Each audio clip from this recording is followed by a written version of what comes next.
Maintenant, nous allons faire un petit exercice, un petit calcul pour voir que calculer un truc avec du frottement, c'est pas si simple que ça. Donc, tu supposes que tu as un plan incliné. Sur ce plan incliné, tu as mis une boîte, un peu gros ça, on va mieux le dessiner. Une boîte, ici. Voilà. Une boîte comme ça, avec une masse M1. Et on relie cette boîte, on a déjà fait ça, par une corde sur une poulie, via une poulie, à une autre masse qui se trouve ici, M2. Ok? Alors, évidemment, on suppose que c'est une poulie sans aucun frottement. Donc, c'est une poulie sans frottement, sans inertie, sans rien. Un truc parfait, de telle manière à ce que les forces soient parfaitement transmises. Et donc, si on regarde la première masse, on a la force de gravité qui tire vers le bas. On a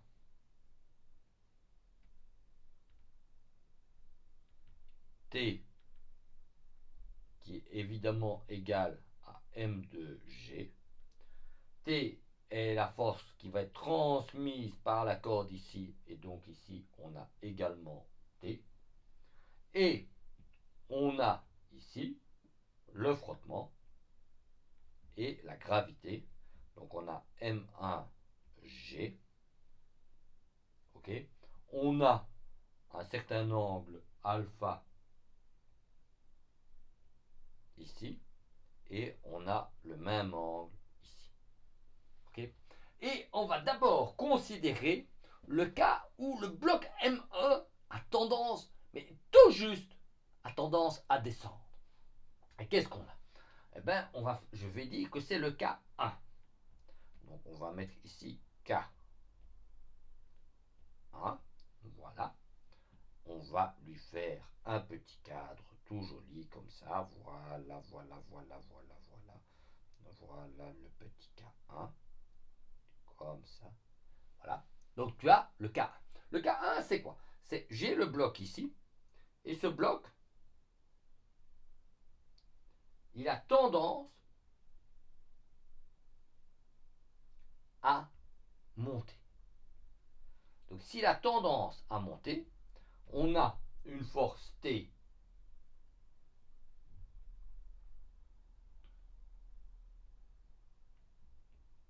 qui est égale à M2G. On a la force de frottement qui s'oppose au mouvement. Donc, elle est ici. Et on a la composante dans le sens tangentiel du sol qui est le frottement. Et donc, on a une partie de la force rouge dans le sens horizontal. Et ça, c'est M1G sin alpha. Ok? Alors, pour que le bloc bouge, il faut que M2G soit plus grand que les deux forces qui vont s'opposer à fait que ça monte. Il faut donc que M2G, attention, on va l'écrire ici, tu te concentres Vincent, ok, on va écrire, alors on va enlever ma tête pour qu'on puisse avoir plus de place, plops, il faut que M2G soit plus grand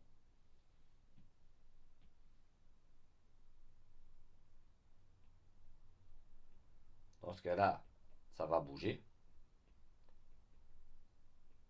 que les forces qui s'opposent au glissement, c'est-à-dire la gravité, qui ne veut pas que ça monte. Donc ça, c'est M1G sin alpha. Et la force de frottement, et la force de frottement, c'est quoi? C'est mu statique. Et la composante normale de la réaction au sol, Donc ça, c'est mg cos alpha. Ok. Par contre, si ces deux forces sont supérieures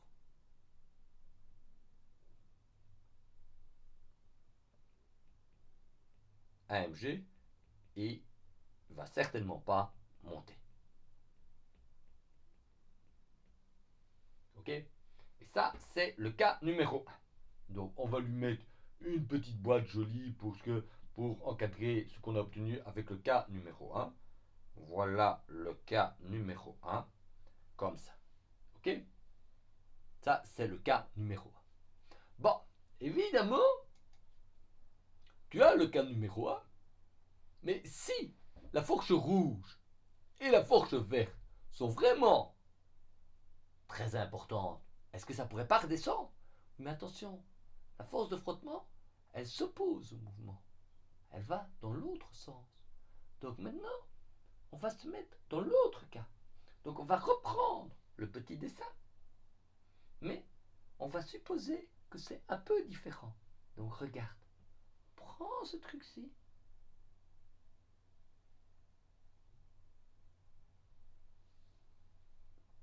Et on va le mettre là. Voilà, voilà, voilà. Et maintenant, ce qu'on va considérer, c'est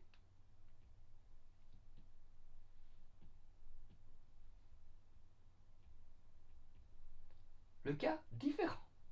C'est au lieu d'avoir ce dessin-ci,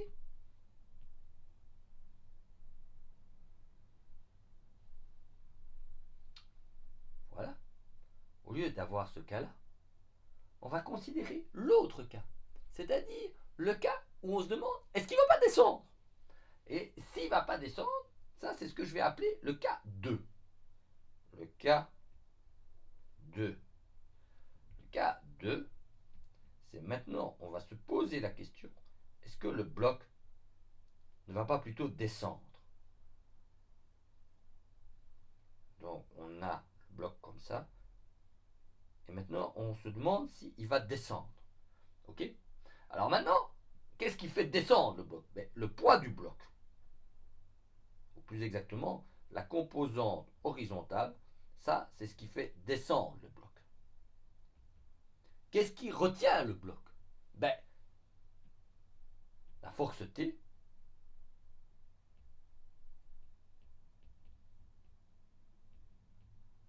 et le frottement. Et maintenant, le frottement, regarde bien, il va dans l'autre sens.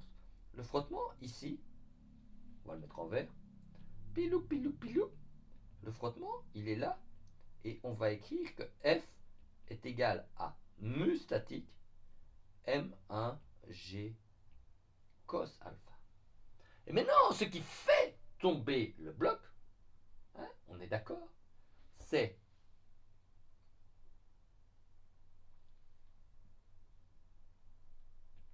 M1G sin alpha, et ça va bouger si ce truc-là est plus grand. Si c'est plus petit, it doesn't move. Que les deux forces qui s'opposent au mouvement, et les deux forces qui s'opposent au mouvement, c'est la force bleue, M2G, plus la force verte, c'est-à-dire le frottement. Et tu vois que j'ai deux cas, et maintenant je ne sais pas a priori dans quel sens est le frottement. Parce que si le bloc a tendance à descendre ou à monter, si le bloc a tendance à monter, la force F va agir vers le bas. Et si le bloc a tendance à monter, la force F, si le bloc a tendance à descendre, la force F va monter, va agir vers le haut. Donc tu vois, dans un cas ou dans l'autre. Ok.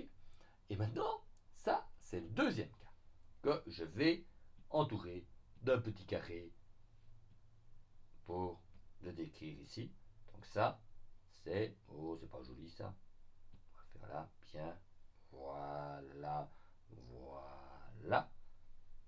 Oh, c'est pas beau ça. C'est pas beau ça. Là, là. Concentre, Vincent. On va essayer de faire un beau dessin comme ça. Voilà. Ok. Et maintenant, on va mettre ensemble les deux cas qu'on a analysés. Donc, on va prendre ce cas-ci.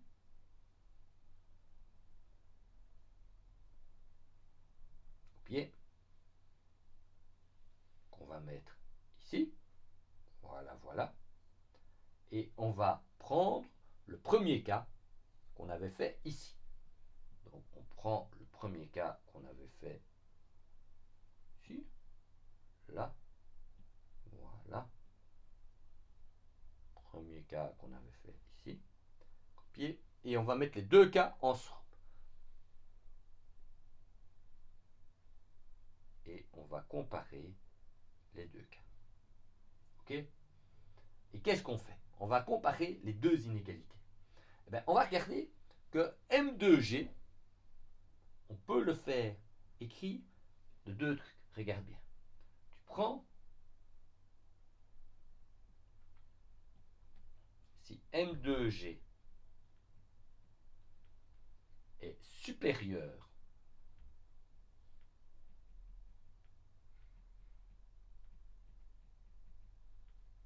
à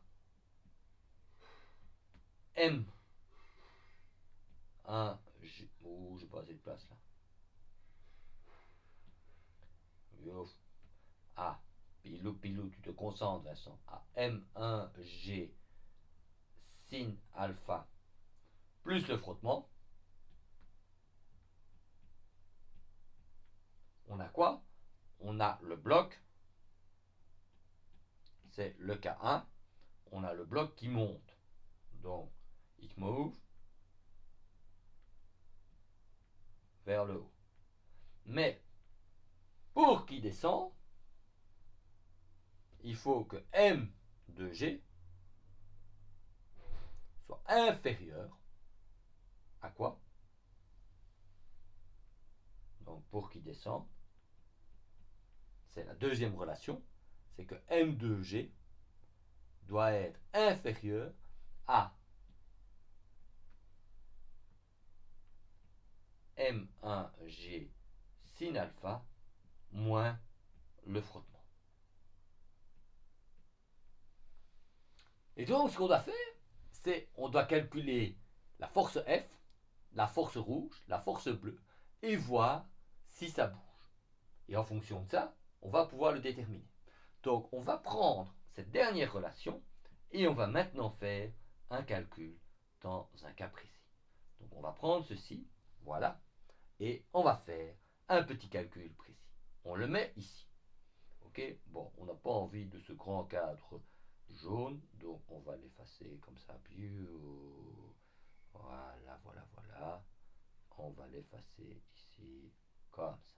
Ok? Et on va faire un petit exemple numérique. Donc, on va faire un petit exemple numérique. Regarde comment tu vas faire ça. Un petit exemple numérique. Voilà, exemple numérique. Pilou, pilou, pilou, pilou. Qu'est-ce que tu fais? Tu supposes que par exemple M1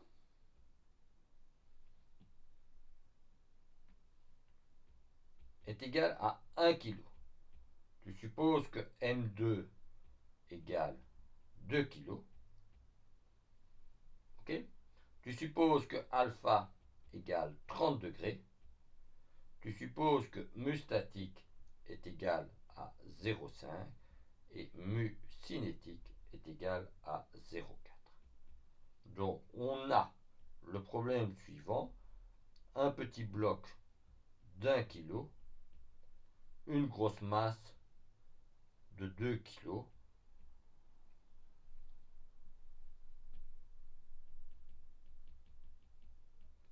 qui va comme ça. Ok? Bon, intuitivement, on a quand même l'impression que le gros va descendre. Mais on n'en est pas sûr. Donc, comment est-ce qu'on fait ça? Donc ça, c'est le problème numérique qu'on va analyser ici. Voilà. Ok? Alors, qu'est-ce que tu fais? Ben, tu prends, tu calcules les divers composants. Hein? Donc, tu fais, a priori, tu ne sais pas. M1G, c'est 10 10 newtons. M1G sin alpha. Sin alpha, si alpha vaut 30 degrés, le sinus vaut 1,5. Ça, tu dois savoir. Hein, parce qu'il ne faut pas avoir de calculette ça. Il faut connaître les angles parfaits. Donc, 1,5, ça, tu dois connaître. Si tu ne connais pas ça, tu le refais doucement et tu les dessines. Et donc ça, c'est égal à 5 newtons. Ok. Alors maintenant, F. F vaut quoi? F, c'est mu statique. Ça, c'est 1,5. M1G, ça, c'est 10.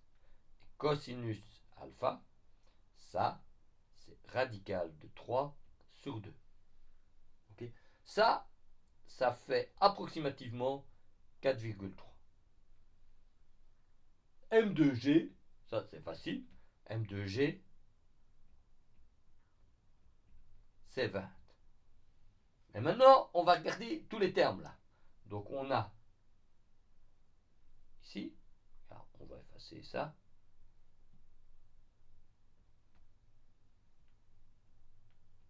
Ça,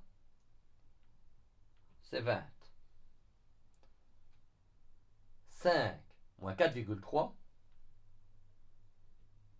ça, c'est 0,7.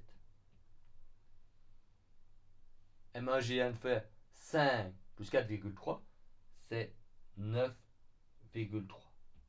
Est-ce que 9,3 est inférieur à Jules?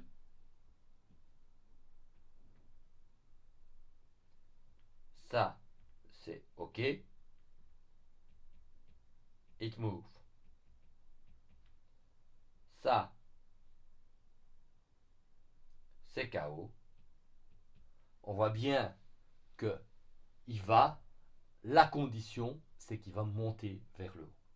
Et on ne sait pas avoir les deux conditions simultanément en fait. Hein. C'est l'un ou l'autre. Et donc, vous voyez, on voit maintenant clairement le bloc se monte. Bon, maintenant, la question, c'est, il monte. Mais à quelle vitesse? Ben, on va reprendre. Donc, on sait que maintenant, il monte. Donc, on connaît le dessin. Donc, qu'est-ce qu'on a? Bon, on a le petit bloc. Regarde. Tu vas faire le dessin. Donc, tu as le petit bloc comme ça. Voilà le plan incliné. Le bloc qui est là. Et on sait qu'il monte. Comme ça. Donc, T, il est là. Ok? Ici, on a M1 G sin alpha. On a F, le frottement qui est là, et qui vaut M1 G cos alpha fois mu statique. Ok? Ah non, s'il bouge, c'est plus mu statique. S'il bouge, eh oui, c'est mu cinétique. Parce que maintenant, il est en mouvement. Et donc, s'il bouge, on va utiliser mu cinétique. Ok? Et maintenant, on a l'accélération qui est dans ce sens-là. Et la loi de Newton va être toujours. Hein, et on a A ici. Alors l'autre bloc, il bouge aussi. L'autre bloc, il descend. Comme ça. Avec T qui le retient. Avec une accélération A qui le fait descendre. Et avec M2G qui est ainsi. Okay. Et maintenant, on va écrire la loi de Newton pour les deux blocs. Donc pour le premier, qu'est-ce qu'on a? On a M1A. Quelles sont les forces qui tirent dans le bon sens? Ben T. Et là tu me dis, oui mais T on l'avait calculé tantôt. Ah non. Maintenant, ça bouge. Le T, c'est plus celui de tantôt. Et maintenant, on a celle qui s'oppose, moins M1G sin alpha, moins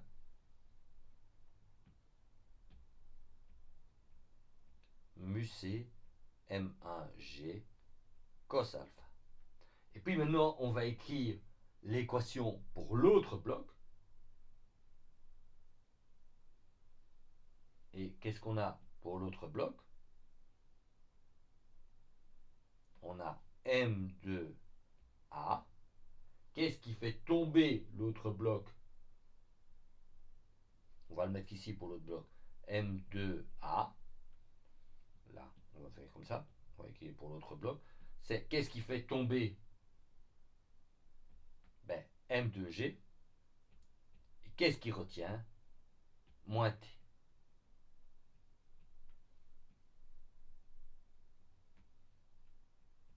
Donc on a écrit l'équation pour le premier bloc ici. Et on a écrit l'équation pour le deuxième bloc ici. Alors Rex, tu vois, tu as deux équations. Deux équations et tu as deux inconnus. C'est quoi les inconnus? Petit a et grand T. Eh oui, petit a et grand T. Qu'est-ce que tu vas faire? On va prendre le grand T de la première équation et on va le mettre dans la deuxième équation. Donc qu'est-ce que tu fais? C'est, on va écrire maintenant que M1A et on remplace T par son expression. Et T par son expression, c'est quoi? C'est M2G. Donc, c'est égal à M2G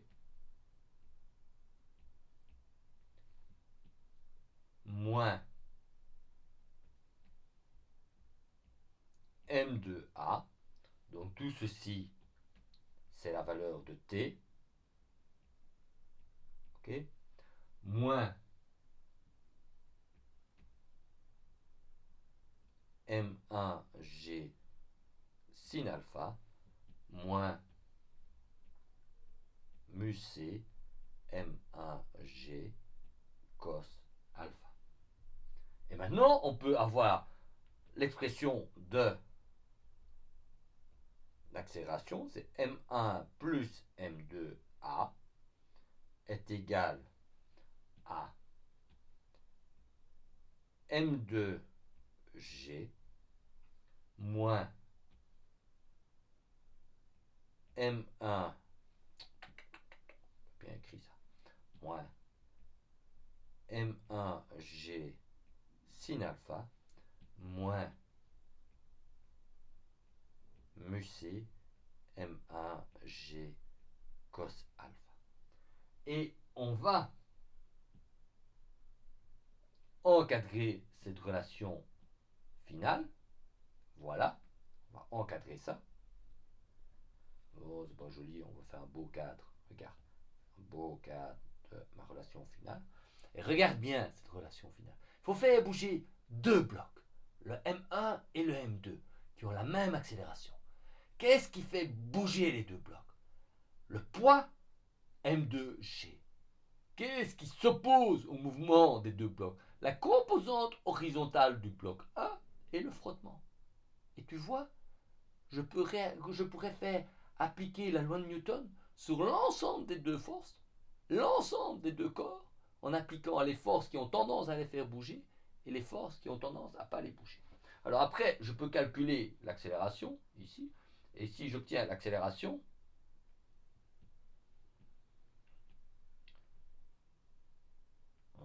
c'est pas beau ça, là, là,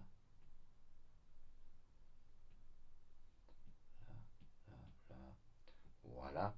Si je calcule l'accélération, je vais y trouver, pour les valeurs numériques que j'ai trouvées, 3,85 mètres secondes au carré, ce qui est évidemment inférieur à G. Et il faut ça, parce qu'on est bien d'accord, le bloc, le gros bloc qui tombe, s'il n'était pas retenu par le petit, il tomberait plus vite. Donc ça, c'est obligatoire. C'est obligatoire ça. Tu dois avoir ça. Si tu n'as pas ça, ça, it must. Ok? Et si tu calcules le T ensuite, tu vas trouver que T est égal à 12,5 17,5 newtons. Et ça, c'est inférieur à 20 newtons. Et c'est logique. Parce que si cette force était supérieure à 20 newtons, ben, il ne bougerait pas. Ou il monterait. Ok? Et donc, à nouveau, ça, it must be true. Ok? Et donc, ici, it must be true. Et donc, on a fait un exercice qui avait l'air relativement simple, mais qui n'est pas très simple. Parce que tu vois, ici, il y a un problème. On ne sait pas, a priori, si le bloc va monter ou elle descend. Et donc, on doit discuter. Est-ce qu'il va monter? Est-ce qu'il va descendre? Alors évidemment, parfois avec les valeurs, on peut avoir une idée, mais on ne connaît pas tout. Si les valeurs des deux points étaient très proches, c'est pas clair s'il va se mettre en mouvement ou pas. Et donc, il y a trois possibilités. Soit les blocs ne bougent pas à cause du frottement statique, soit ils montent, soit ils descendent. Et en fonction de ça, on trouve la solution. C'était compliqué, hein? Ah ouais, maintenant, on commence à faire des trucs de grands, hein? Ça fait l'air simple, mais c'est pas si simple que ça.